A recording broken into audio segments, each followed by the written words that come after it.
Hello दोस्तों, स्वागत है आपका मेरे इस वीडियो में।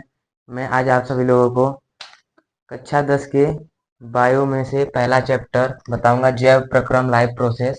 इसमें से टोटल 20 नंबर का आता है। इसमें टोटल 20 नंबर का आता है।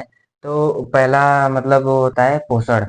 पोषण को हम समझ सकते हैं, जैसे पोषण को कह सकते हैं जीवों को जीवित रहने के लिए तथा शरीर में होने वाली क्रियाओं को करने के लिए ऊर्जा की आवश्यकता होती है।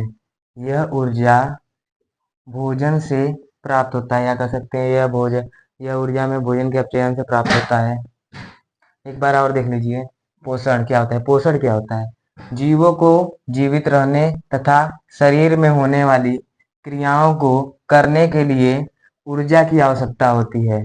यह ऊर्जा भोजन से प्राप्त होता है, या आप कह सकते हैं यह ऊर्जा भोजन के अपचयन से प्राप्त होता है। आइए इसका पोषण की आवश्यकता देखते हैं। तो यहाँ पे हम कह सकते हैं कि पोषण की आवश्यकता निम्न है। पहला, भोजन में नया जीव द्रव्य बनता है।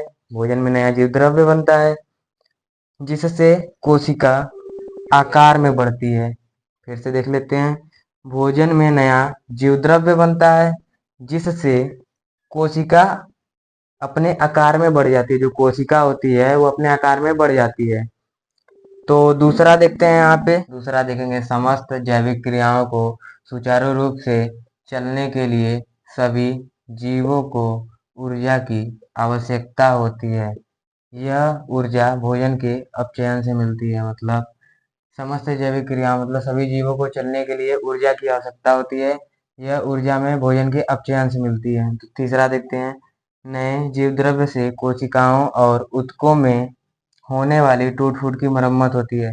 कोशिकाओं में होने वाली टूट फूट की मरम्मत होती है। जैसे किसी कोशिका में कहीं पे भी चोट लग जाता है तो वहां पे ऊर्जा के द्वारा टूट फूट की मरम्मत होती है। अब हम लोग देखेंगे पोषक तत्व, न्यूट्रिएंट्स। आइए देखते हैं पोषक तत्व।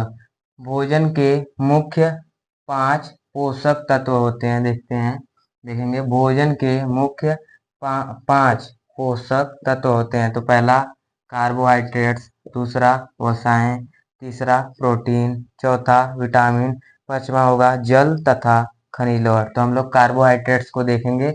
आइए कार्बोहाइड्रेट्स को देखते हैं।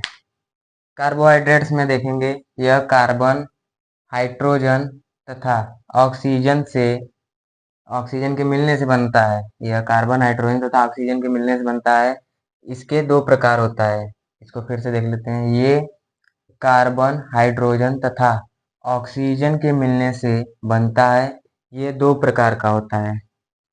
पहला सरल कार्बोहाइड्रेट्स, दूसरा जटिल कार्बोहाइड्रेट्स।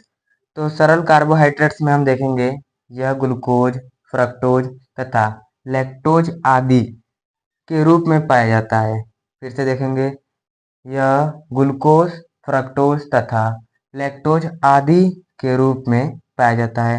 अब हम देखेंगे जटिल कार्बोहाइड्रेट्स। जटिल कार्बोहाइड्रेट्स को देखेंगे। जटिल कार्बोहाइड्रेट्स मंड के रूप में, जैसे जटिल कार्बोहाइड्रेट्स को मंड के रूप में जैसे आलू, चावल, अरबी आदियों में पाया जाता है। इसे जटिल कार्बोहाइड्रेट कहते हैं। फिर से देखेंगे, जटिल कार्बोहाइड्रेट्स मंड के रूप में आलू आलू में पाया जाता है, चावल चावल में भी पाया जाता है, अरबी में भी पाया जाता है आदि। ऐसे ही जो इस आलू चावल जैसे आदि इत्यादियों में भी पाया जाता है, तो जटिल कार्बोहाइड्रेट्स। तो आज के लिए इतना ही। हम नेक्स्ट वीडियो में इससे ही रिलेटेड अगला टॉपिक लेके आएंगे। अगर ये अच्छा लगा हो तो हमारे चैनल को सब्सक्राइब करें, लाइक करें और कमेंट करें, और हमें बताएं कि आपको ये वीडियो कैसा लगा। धन्यवाद।